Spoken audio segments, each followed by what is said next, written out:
Shalom, this is your brother Yawanathan. First and foremost, I want to give all praises to the Most High, Yahweh, Bahashem, Yahweh Shai, Bahashem, Rukak Quadash. I want to give double honor to the apostles and the elders of Great Millstone. And I want to say shalom to all the brothers and, of course, the few sisters who are pursuing this truth in sincerity. All right, may the blessing of election be upon your house. Today, I want to talk about what the elect desire. I always mention that saying that they have in the world. If you want to control a man, you give him what he wants or you take it away. The thing is, what the elect of Israel desire cannot be given to them.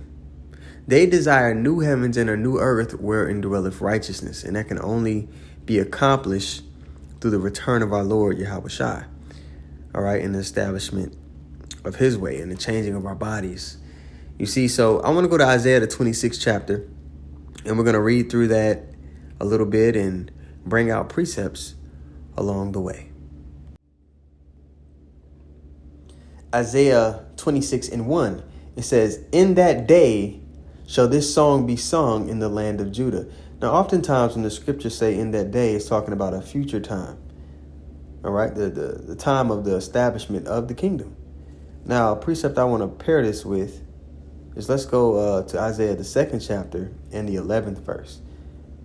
It reads, "The lofty looks of man shall be humbled, and the haughtiness of men shall be bowed down, and the Lord alone shall be exalted in that day." And that has not taken place upon the earth. That's talking about the kingdom. So oftentimes when the scriptures say in that day, we know what it's alluding to.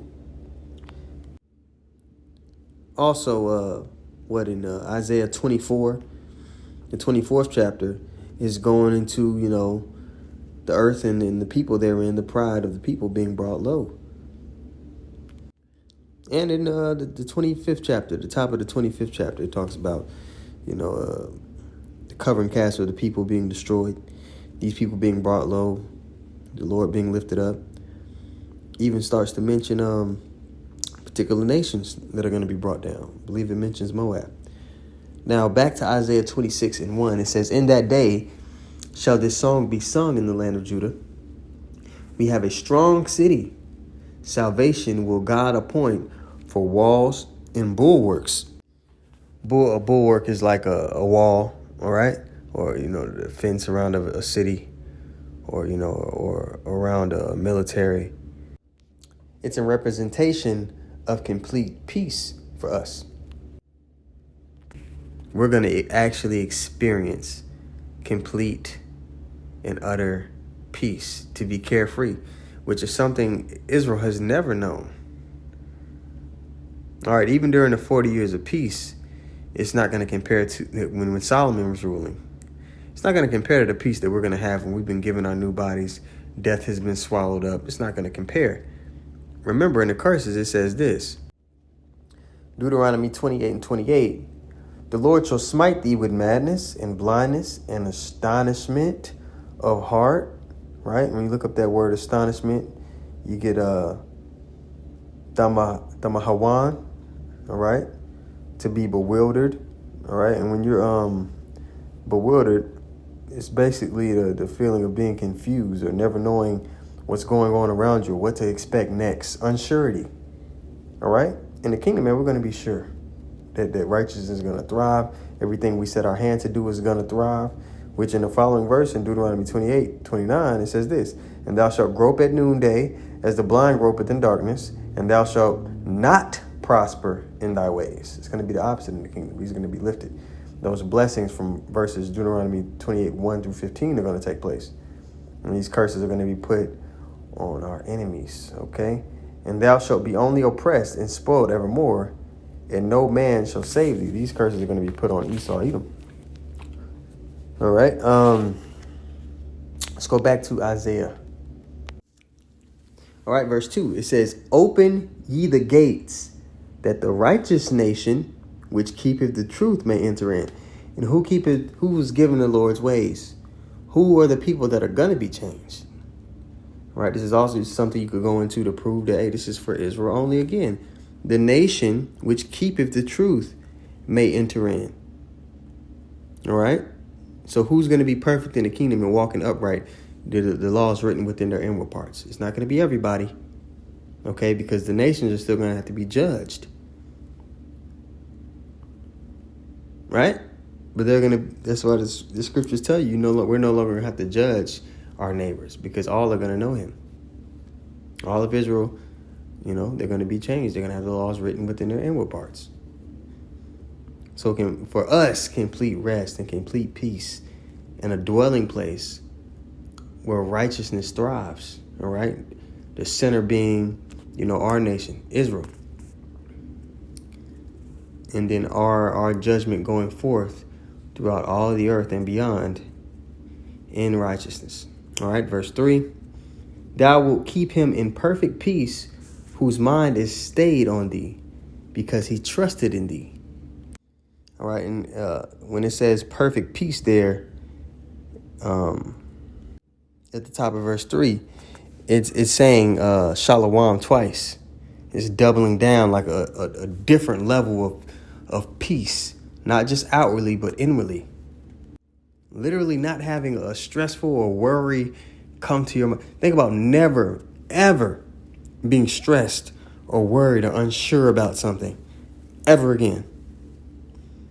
That's what we have coming, and that can't be given to us by anybody in the world. So there's no room to manipulate or to control the true believers in Yahweh B'Shem Yahushua. There's nothing that can be given or taken away from us. There is nothing to give or take away from us. The things we desire are different. Yeah, we're still in this flesh, but the Lord is day by day through particular trials and adversities we go through. He's more and more putting us in the mindset and in the spirit to completely detach and separate from this place, man. All right, verse 4. Trust ye in the Lord forever, for in the Lord Yahweh is everlasting strength. Now, it said, trust ye in the Lord forever. Let's go, it's like it. Jump forward to Isaiah 45:17. It says, but Israel shall be saved in the Lord with an everlasting salvation. Ye shall not be ashamed nor confounded, world without end. So, that's also a precept you can bring up along with John 3:16 when they try to pull that, Christians try to pull that BS. But yeah, man, this supreme trust, the nation of Israel is going to be equipped with it. And they're the ones who have access to this peace, to that perfect peace we read in verse 3. All right, continuing on in verse 5, it says, for he bringeth down them that dwell on high. All right, that nation that is always compared to the eagle, though thou lifted up himself like the eagle. All right, Edom. And with them, all the nations benefited from them operating the way that they do. So they're going to be brought down. It says, the lofty city, he layeth it low. He layeth it low, even to the ground. Well, like Isaiah 47. He bringeth it even to the dust, sit on the ground. All right? There is no throne. So what we desire is the fall of this wicked place and the birth of a new place, especially for us, that cannot be given to us. So what is this devil going to do with people that he cannot manipulate or control? He's going to try to get them out of the way. But the Lord's going to lift up a standard against them, like the scriptures say. And if we continue in the well-doing, we indeed will get what we desire. All right? We may have had desires in the world before we got this truth, but when the Lord opens your eyes, and you realize what's going on around you, your desires become his desires. And the Lord couldn't be manipulated. All right? We did that, went into that in Matthew 4, my last lesson. All right? So his men, the elect, they won't be able to be manipulated either. Okay? So just a quick lesson. I was reading Isaiah 26. It gets doper even as we go down, but I'm just going to stop it right there. I might go through the rest of it a little later. Look up some more words and things that pop up. But with that being said, I want to give all praises once more to Yahweh, Bahashim, Yahweh Shai, Bahashim Rakah Kodash. I want to give double honors to the apostles and the elders of Great Millstone. And I want to say shalom to all the brothers and, of course, the few sisters who are pursuing this truth in sincerity. All right, may the blessing of election be upon your house. Shalom.